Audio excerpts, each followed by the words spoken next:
So today's talk is about optimizing neural network deployment using edge accelerators for industrial systems. And so this talk is divided into 6 sections. So we will quickly go over the motivation, the problem statement that we are trying to tackle here, and the challenges that we face, and our proposed solutions regarding these challenges. And then we'll present the edge-agnostic framework that we have developed to solve these challenges and some benchmarks. And then we'll conclude with the conclusion slide towards the end of this talk. So quickly going over the motivation, we all know that growth of AI is so AI is growing day by day, and earlier this year from Amazon EU. There was a report, and according to this report, 1/3 of EU businesses have adopted AI since 2022. And if this growth continues by 2030, this presents us with an opportunity of 600 billion euros, let's say, worth of business.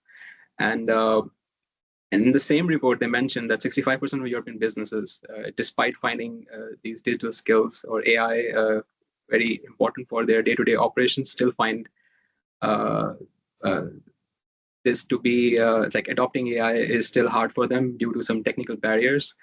And that's precisely why at Flanders Make, our main objective is to bring AI closer to your use cases, to your businesses. And we would like to bridge this gap between the business and the technology world.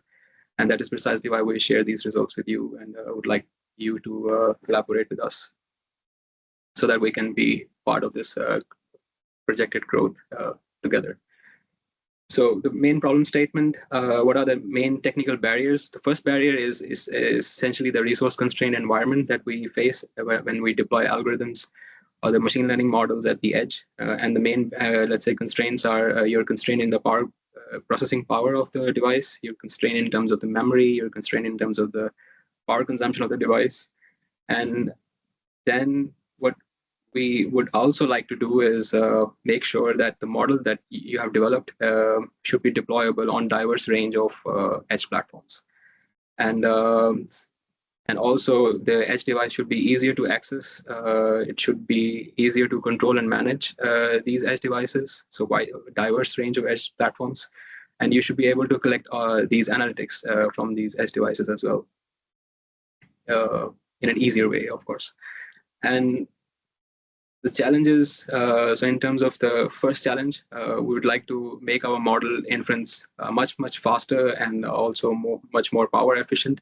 And this is generally solvable by doing the post-training quantization step. So this is the step that lies between the training and the inference. So once you have trained your model, you do post-training quantization, and then you do the inference. And the post-training quantization pipeline looks like the infographic at the bottom left of the slide. So you start with a pre-trained model. You have the calibration data set. You do the calibration. You quantize your model, and at the end you get a quantized model. And when you do this, your model gets smaller. It's able to fit in the device's RAM, and it enables low latency inference. It makes it overall power efficient, but at the same time, you're also losing some accuracy. And that is precisely why so the general rule of thumb there is that if you don't require optimization, then you stick with the floating point 32 model. But if you do require an optimization and you do have the calibration data set, then it is recommended to go with the int8 calibration, let's say int8 calibration step.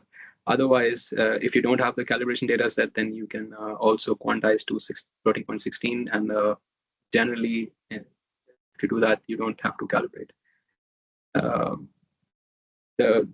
And during this quantization, what we're essentially doing is we're reducing the capacity of the model parameters. So if a parameter in a model is represented by a floating point 32, so by 32-bit, let's say, representation, then we reduce this information from 32-bit into 8 bits. So basically 1 byte.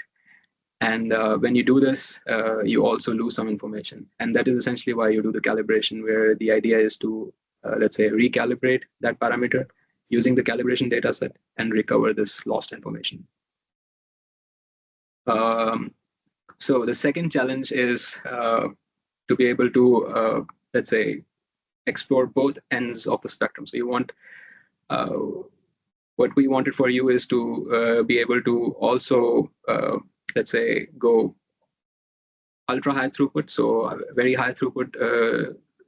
So you should have a choice of choosing a high throughput solution, and also if you want to go for a low power solution, then you should be able to, let's say, do that as well.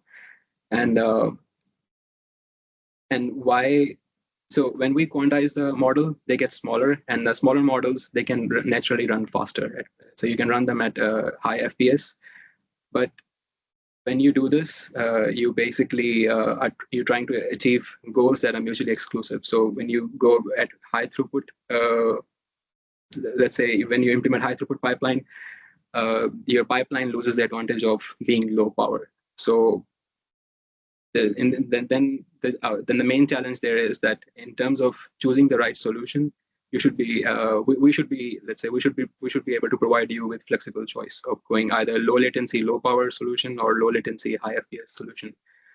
So, and then the third challenge is that you have variety of edge devices, and all these edge devices, they come with different set of tools and libraries. And you should be able to benchmark all of them. So when you are trying to select an edge device, you should be able to benchmark all of these edge devices using the same model. You should be able to stream in and out of all these devices using the same way. You should be able to measure all the KPIs, all the essential KPIs there. And the third goal is to be able to have a flexible user interface so that you can interact with these devices in real time, and also be able to benchmark all the KPIs, benchmark all these devices using the KPIs that you have measured.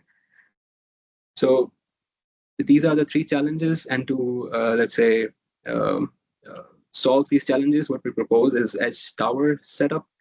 And just to give you an overview, this edge tower setup provides you with both flexibility, so you can go ultra high throughput or high FPS, and you can also choose low power, let's say, solution for your use cases. And for now, we have these 6 edge devices in this edge tower. We also present on-NX-based model exporting and quantization pipeline.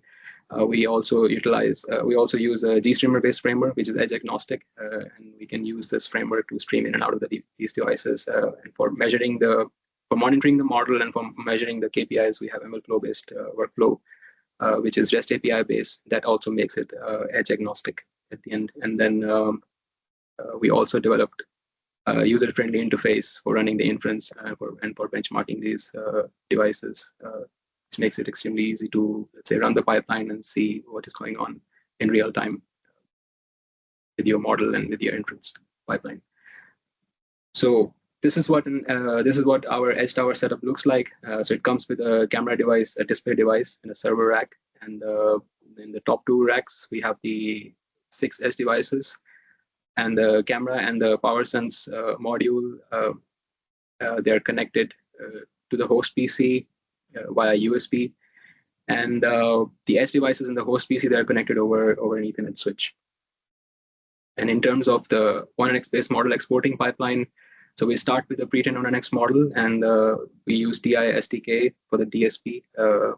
And this on-NX model is compatible with this SDK, so you don't have to do anything. You can deploy the whole on-NX as it is on the DSP, but for the GPU, you have to make sure that you modify on-NX in such a way that NMS is not included in this model. And for the FPGA, you have to go one step further. You have to exclude both the detection and the non-maximum suppression out of this on-NX model to make it compatible. And once you have these modified on-NX files, you can quantize them depending on the underlying hardware and its capabilities and the quantization data set. If you have it, then you can quantize it to 8-bit, for instance. But if you don't have it, we also provide you with the option to just stick to the 16-bit quantization. That satisfies the needs, for instance. And then once the model is quantized, we can deploy it on the underlying hardware. And in this case, the whole on-NX model, so everything in this on-NX model runs in the DSP. If it's the TI's DSP, if it's NVIDIA GPU, then the backbone network and the detection part runs in the GPU. The NMS still is running in the CPU. And if it's the FPGA, then both detection and NMS gets to run in the CPU while the backbone network is running in the FPGA. And for the ultra high throughput, we also propose what we call heterogeneous setup. And this setup is a combination of FPGA and GPU. So essentially what we're doing here is combining these two accelerators and deploying the backbone network on these two, let's say, accelerators. And in terms of the range of solutions, so all the single edge device device-based, let's say, solutions can be classified as a low power solution. And for ultra high throughput, you can choose the heterogeneous setup for your application. And so this heterogeneous setup is work which we have done in collaboration with our partners. What we have done here is we've developed an optimizer, which was developed in-house, and this optimizer allows us to determine the optimal split point for your model. So if you have a model, half of this model goes to the GPU, and then half of the other half goes to the FPGA. And where to split this model will be determined by this optimizer that we have developed. And yeah, to achieve the best possible FPS, we use this optimizer. And the GStreamer pipeline for streaming, the schematic of this looks like what you see on the left-hand side of the slide. So the GStreamer pipeline in the host PC triggers the camera device. We acquire the image. The host PC sets up the primary link with the edge device, sends this compressed image to the edge device. The edge device does the inference. Sets up the secondary link with the host PC, sends the compressed image via the secondary link, and then the host PC gets to see uncompress it, and then we get to see the results of this inference in the display device, which is attached with the host PC. And for MLflow-based KPI logging, the GUI triggers the edge device for the inference, and then the edge device will start this inference pipeline, will start sending the KPIs, the latencies, the throughput to the MLflow server, and then GUI will also trigger the power sense to record the power of the respective device. And then the GUI receives this recorded KPIs, and you get to monitor them in the GUI, and later you can also do the benchmark. So for the user interface, right now the user interface has two panels, so the control panel and the benchmark panel. In the control panel, what the user sees first is the device, is what we call device matrix. And in this device matrix, you get to see all the 6 edge devices that are in the edge tower, and their supported quantization modes and the supported throughput modes, what kind of accelerator you want to use for a given device. And then once you have selected an experiment, you can scroll down and click setup host and setup device and run buttons. These two buttons will essentially start the pipeline in the host and in the edge device. And once the pipeline is up and running, you get to see the final results.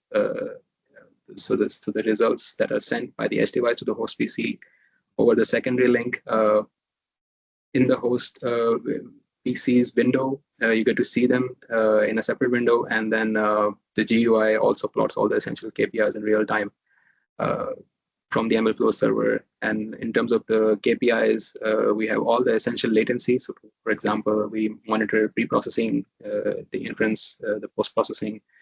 And in terms of throughput, you get to see frames per second as a metric. And also we monitor power consumption of the devices that are taking part in the experiment.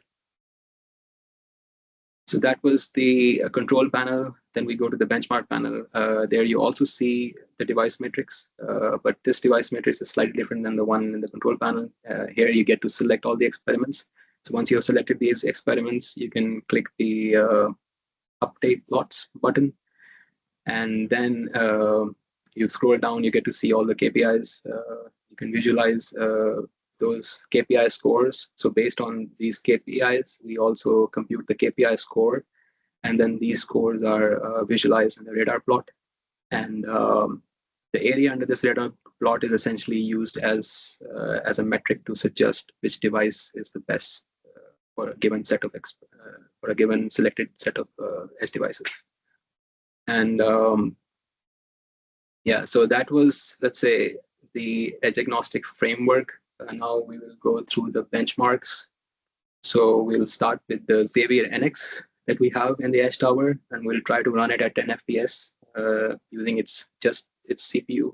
And as you can see, we can reach this benchmark of 10 FPS easily. Devices consuming around, let's say, 7 watts, so less than 10 watts.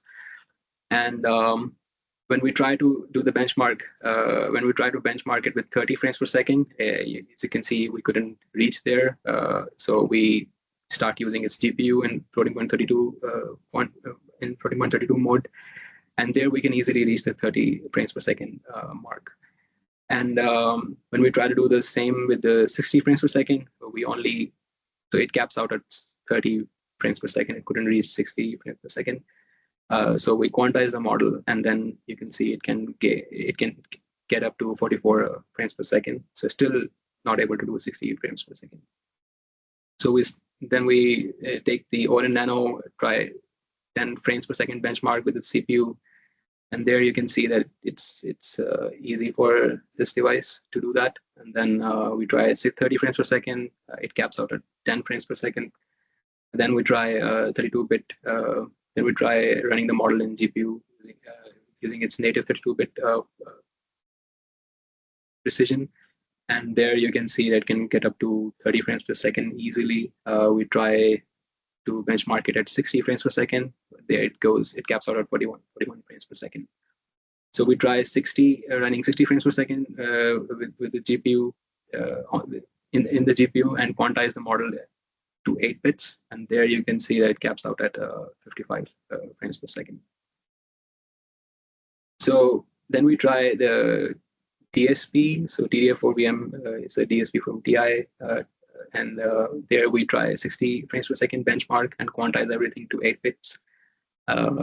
It consumes slightly more power than the two edge devices that we have seen until now, and it also cannot do 60 frames per second and caps out at 37.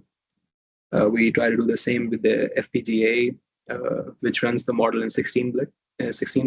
So you don't need a, let's say, a calibration data set to run the model in the FPGA.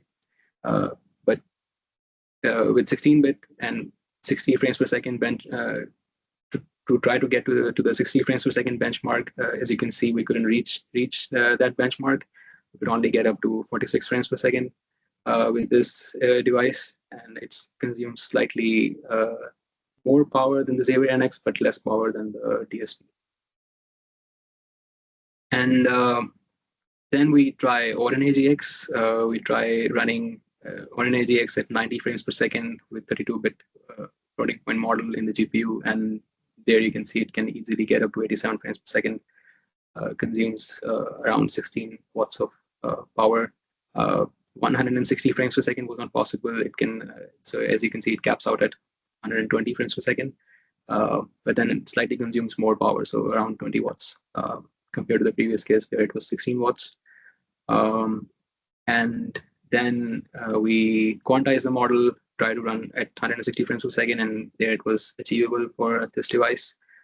We try to push it even further, try 220 frames per second with 8-bit quantization, and there it caps out at 180 frames per second. So that is precisely why we suggest a heterogeneous setup, where if you combine the FPGA and the Orin AGX, and then you try to do the benchmark of 220 frames per second with this heterogeneous setup, there, as you can see, you can reach this 220 frames per second benchmark easily. But this is also coming at much more power than all the best devices that we have seen so far. So for the edge device selection, we can define 2 zones.